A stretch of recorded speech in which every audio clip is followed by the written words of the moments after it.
Berjumpa kembali bersama saya Romo Samuel Anton Situmorang Ordo Karmel dalam Renungan Harian Katolik Paroki Tomang, Gereja Maria Bunda Karmel. Bapak Ibu Saudara-saudari yang terkasih, bacaan Injil hari ini berbicara tentang murid-murid Yesus yang makan dengan tidak membasuh tangan mereka. Ini adalah suatu tindakan yang najis di mata orang-orang Yahudi. Dan tindakan ini mendapat teguran dari orang-orang Farisi.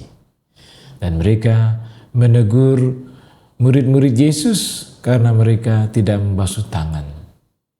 Tetapi Yesus tahu maksud hati tujuan dari orang-orang Farisi ini. Mereka penuh dengan kebencian, iri hati, dengki, selalu mencari-cari kesalahan murid-murid. Dan Yesus mengatakan, bukan apa yang masuk yang menajiskan, tetapi apa yang keluar dari dalam diri kita, itulah yang menajiskan kita. Mari kita lihat bersama-sama bacaan Injil hari ini tentang percakapan dari Yesus dan orang-orang Farisi. Dan apa saja yang harus kita lihat bersama-sama tentang pengalaman iman, bahwa untuk menjaga kekudusan dan kemurnian kita. Injil hari ini menyajikan diskusi Yesus dengan orang-orang Farisi mengenai apa yang murni dan tidak murni. Teks tersebut berbicara tentang kebiasaan dan adat istiadat keagamaan pada waktu itu. Berbicara tentang orang-orang Farisi yang mengajarkan kebiasaan dan adat istiadat ini kepada orang-orang, dan juga berbicara tentang petunjuk yang diberikan Yesus mengenai kebiasaan dan adat istiadat yang banyak diantaranya telah kehilangan maknanya. Dalam hal ini pasal 15, Yesus membantu orang-orang dan para murid untuk lebih memahami tema yang sangat penting ini mengenai kemurnian dan hukum kemurnian. Orang-orang Farisi mengkritik perilaku murid-murid Yesus. Beberapa orang Farisi dan ahli Taurat datang kepada Yesus dan bertanya, "Mengapa murid-muridmu menyimpang dari tradisi penatua? Mereka makan tanpa mencuci tangan." Mereka berpura-pura tertarik untuk mengetahui alasan perilaku para murid. Sebenarnya mereka mau mengkritik Yesus karena ia membiarkan murid-muridnya melanggar norma-norma kemurnian. Ada 3 poin yang patut kita perhatikan. Yang pertama, para ahli Taurat berasal dari Yerusalem, suatu ibu kota. Mereka datang untuk mengamati apa yang dilakukan Yesus. Poin yang kedua, murid-murid tidak mencuci tangan sebelum makan. Hidup bersama Yesus memberi mereka keberanian untuk melanggar norma-norma yang dipaksakan tradisi kepada orang-orang. Tetapi yang sudah tidak lagi masuk akal bagi kehidupan. Poin yang ketiga, mencuci tangan tetap menjadi norma kebersihan yang penting hingga sekarang. Tetapi bagi mereka telah memiliki makna religius yang berfungsi untuk mengendalikan dan mendiskriminasikan orang. Bapak Ibu Saudara-saudari yang terkasih, tradisi para tetua mewariskan norma-norma yang harus dipatuhi oleh umat untuk mencapai kesucian yang dituntut oleh hukum. Kepatuhan terhadap hukum adalah sesuatu yang sangat serius. Orang yang najis atau tidak murni tidak dapat menerima berkat yang dijanjikan Allah kepada Abraham. Norma-norma hukum kesucian mengajarkan bagaimana memulihkan kesucian agar dapat kembali menghadap Allah dan merasa nyaman di hadapannya. Seseorang tidak dapat menghadap Allah dengan sembarangan, karena Allah adalah yang Maha Kudus. Hukum berkata, "Hendaklah kamu kudus karena Aku kudus." Imamat 19 ayat 2. Norma-norma kesucian pada kenyataannya adalah penjara, perbudakan. Kita bisa membandingkannya dalam Matius bab 23 ayat 4. Bagi orang miskin hampir tidak mungkin untuk mematuhinya. Menyentuh penderita kusta, makan bersama pemungut pajak, makan tanpa mencuci tangan, dan begitu banyak kegiatan aktivitas lainnya. Semua hal ini membuat seseorang menjadi najis. Dan setiap kontak dengan seseorang akan mencemari orang lain.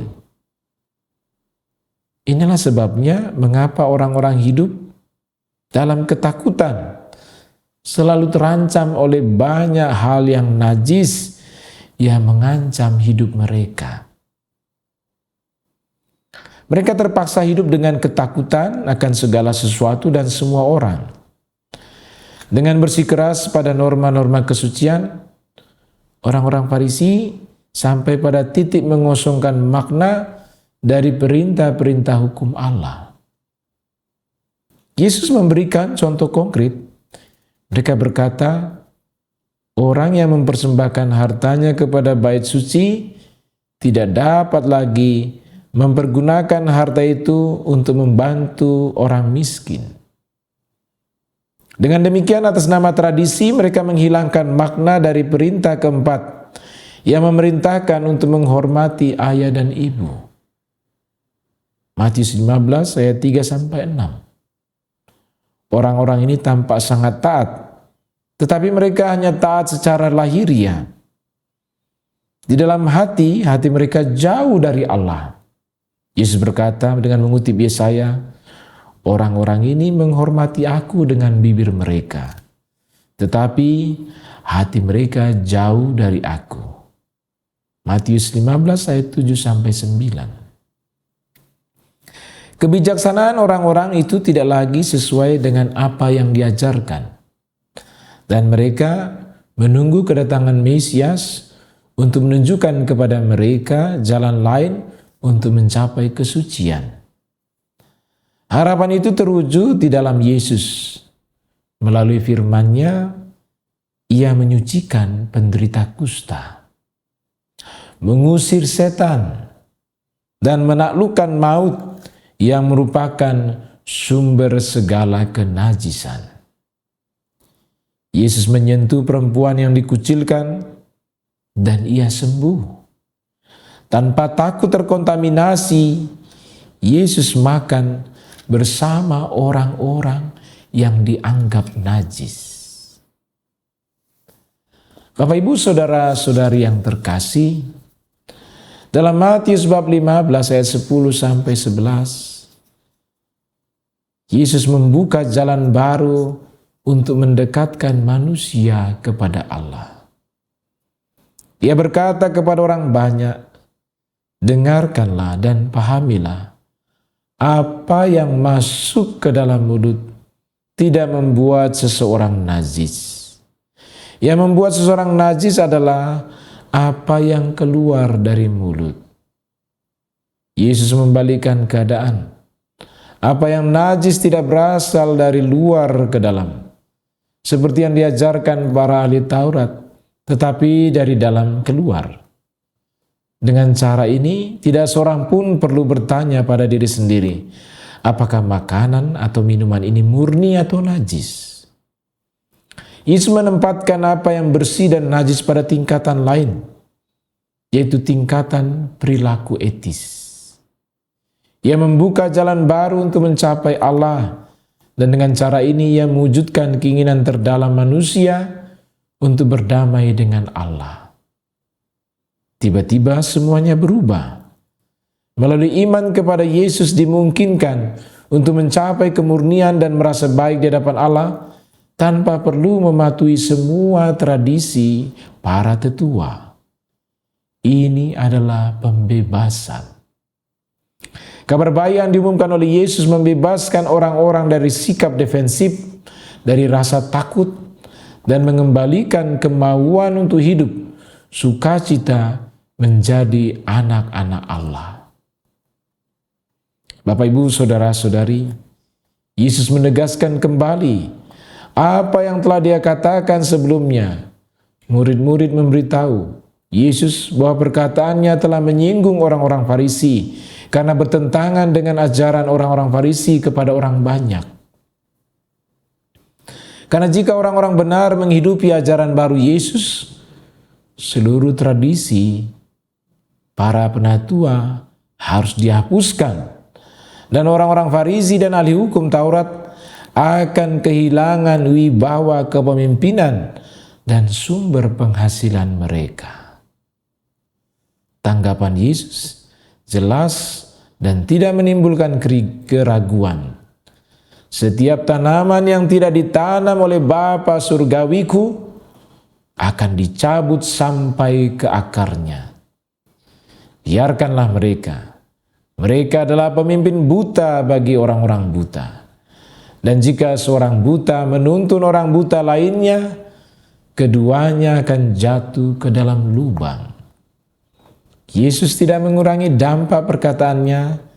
Dia menegaskan kembali apa yang telah dia katakan sebelumnya. Bapak, Ibu, saudara-saudari yang terkasih, maka dengan demikian ini menegaskan akan wibawa dari Tuhan kita Yesus Kristus. Yesus sudah menunjukkan jalan agar kita mengikuti arahan dan juga pesan dari Tuhan kita Yesus Kristus. Ada banyak dari kita yang selalu melihat hal-hal yang lahiriah, hal-hal yang kelihatan. Tetapi Yesus mengajarkan kepada kita pada hari ini, bukan apa yang masuk, apa yang kita makan, apa yang masuk ke dalam diri kita, tubuh kita yang menajiskan.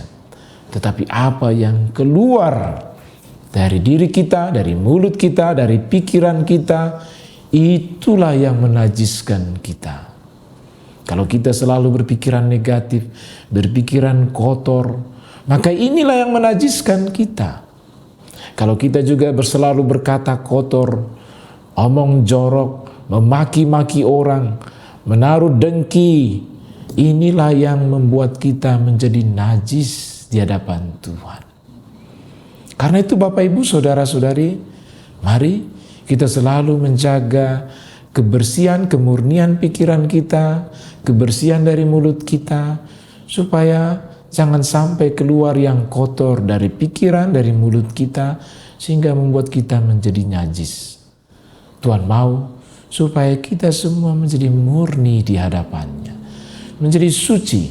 Inilah panggilan setiap orang Katolik, yaitu dipanggil menuju kekudusan. Bapak, Ibu, tetaplah menjaga kekudusan kita, supaya kita benar-benar berkenan di hadapannya, dan kita juga boleh mendapat bagian dalam rumahnya suatu saat kelak. Amin.